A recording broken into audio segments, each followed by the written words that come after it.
fire sign, Aries, Leo, and Sagittarius, kumusta po kayo guys? Okay, so fire sign, maraming salamat po sa walang sawang pagsubaybay sa ating mga reading, and kung kayo ay bago pa lang sa ating channel, mag-subscribe na po kayo guys and click mo na rin yung ating notification bell para lagi po kayo guys updated sa ating mga bagong upload. So tingnan natin fire sign, ano ba ang inyong gabay? Daily gabay po ni fire sign, Aries, Leo, and Sagittarius. Gabay po spirit guide. Gabay po ni fire sign, Aries, Leo, and Sagittarius.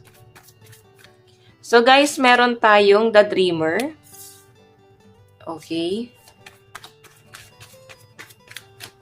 Meron tayong Ten of Cups. Meron tayong Queen of Swords. So guys, ang pinapakita sa akin dito, parang nagkakaroon kayo ng plano, kayong pamilya, nagkakaroon kayo ng pag-uusap, patungkol sa mga bagay-bagay. Siguro patungkol to sa stability ng buong pamilya, or pwedeng paglipat ng bahay, or pwedeng plano patungkol sa business. Kasi eto guys Queen of Swords kasi guys, puro pagpaplano to. Okay, yung iba sa inyo guys, may nakikita ako dito, baka lalo na sa mga single, may nakita akong possible na magpaplano na magpakasal. What I mean, nagpaplano na once na may dumating dito na new person, parang sana siya na. Okay? Sa mga single. Sa mga taken naman dito guys, nakita ko na maaring may plano na kayo ng person mo na magpakasal. Kasi ito may may pagpaplano na kayo. Lalo na parang nagmamadali tong person mo, no? Lalo na sa mga taken, okay? Sa in relationship. Sa mga single naman, ayan, chill lang kayo dito guys.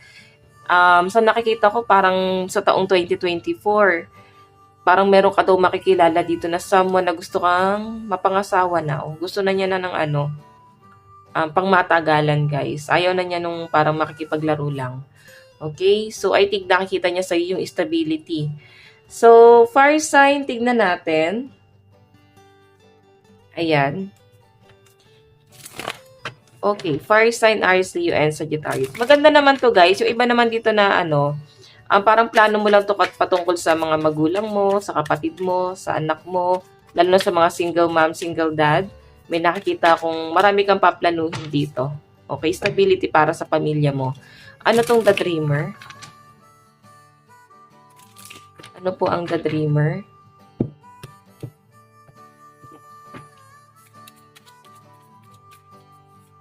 Ano po ang The Dreamer?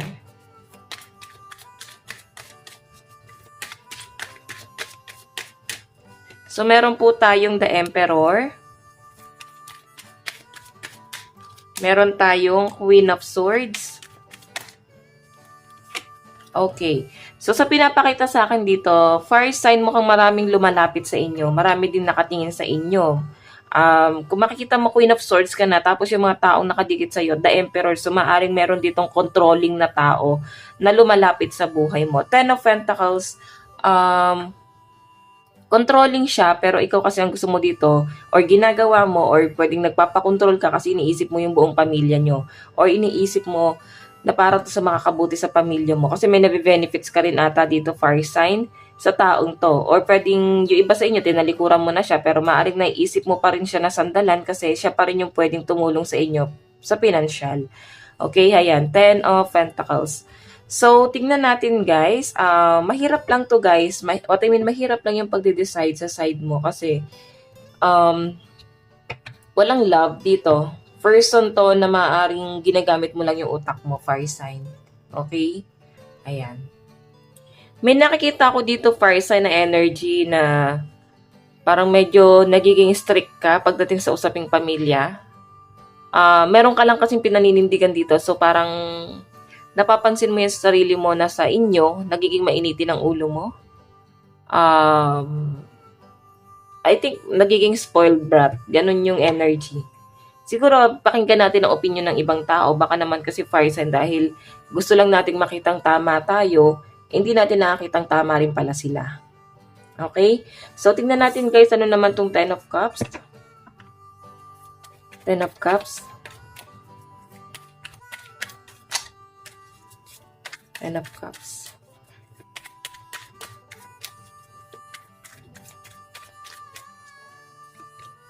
Meron tayong Nine of Wands. Meron tayong the Fool.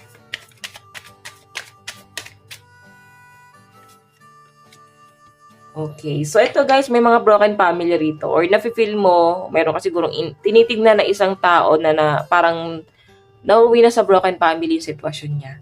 Nakikita ko sa'yo na parang sinasabi mo or pinapayuhan mo yung taong yan na gawing masaya ang buhay, maging kampante, mag-relax. Wag niyang isipin yung mga conflict kasi pwedeng yung mga desisyon niya sa buhay din yung nagsisira sa kanya. Though, parang may ending na nangyayari dyan sa sitwasyon ng taong yan, guys. Mahirap kasi, guys, makialam sa problema ng iba. Lalo na kung ikaw, hindi ka pa totally nakakapag-build ng foundation sa sarili mo. Kumbaga, wala ka pang nasisimulan sa sarili mo. Tapos, sarili mong problema, hindi mo naiisip. Problema ng ibang tao, yung maaaring sinusolusyonan mo dito, fire sign. So, ang sinasabi dito, pag napifeel mo ng ganyan, lumayo ka na, hayaan mo na sila. Okay ba? Kasi ikaw pa maging dahilan dito. Ikaw pa yung masisi. Ganyan-ganyan. Okay, so fire sign, Queen of Swords, and Ten of Pentacles. Yung pa rin yung bottom of the deck. So I think, kailangan mas maging matalino ka. Yung tama lang guys, no? Huwag naman dumating sa point na parang puro galit yung napifeel mo sa sarili.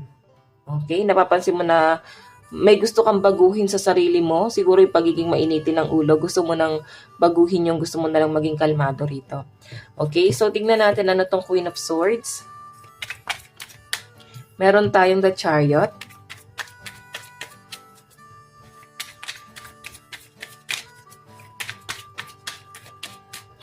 Meron tayong the World. Meron tayong Five of Pentacles. So guys, sa pinapakita sa akin ngayon ng energy mo, itong Queen of Swords ay paglayo, ending, pagre-recover mo. Okay, yung iba sa inyo guys, maaaring dumanas ka ng matinding kahirapan pagdating sa yung pinansyal at parang bigla ang bumuhos ang biyaya sa iyo, the World. Kung makikita mo, ito kasi guys, Chariot is blessing, new beginning, abundance, blessing or opportunity. Marami kang pwedeng maging option. Napakabilis nito guys kasi yung Chariot mabilis yan. So maaaring mabilis kang inalis ng universe dun sa pagkalugmok or sa kahirapan na nangyayari sa iyo sa mga decision mo. Pwedeng may pagbabago nangyayari pagdating sa financial mo. Pero ang sinasabi dito guys, hinihil ka na ni universe para makaalis ka na dyan sa sitwasyon na yun guys. Kasi meron siyang mas magandang plano sa iyo. And I think iisipin mo dito, fire sign, kung paano ka mas magde-decide ng maayos dito kasi may mga taong dito gustong tumulong sa'yo. Okay? Siguro tama yan. Kausapin mo yung family mo. Kausapin mo sila kung paano mo gagawing tama yung direction mo ngayon. Lalo na sa conflict mo dito sa financial. Okay? Kasi parang sila pa rin yung mag-a-advise sa'yo dito. Okay? So, tignan natin guys. Pagdating naman sa love life mo. Okay. Pagdating sa love life, isin lang natin to guys.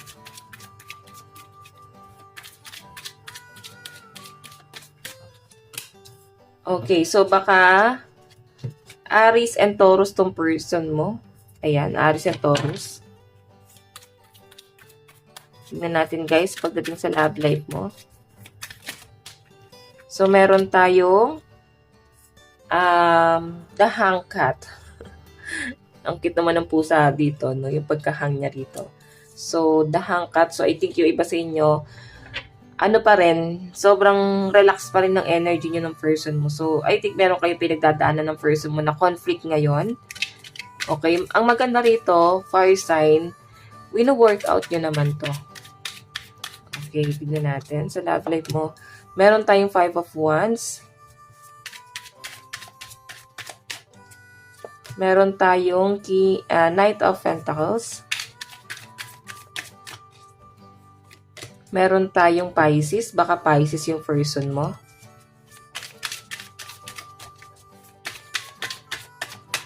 Meron tayong Scorpio. Ayan, baka Scorpio siya. Meron tayong 8 of Cups. So guys, sa pinapakita sa akin ngayon, pagdating sa love life mo, merong gustong i-offer yung person mo. Mahal ka pa rin niya kasi may offer pa rin eh. So, I think gusto lang niya ng partnership or gusto lang niyang masettle to kasi may pagtatalo pa rin nangyayari sa inyo.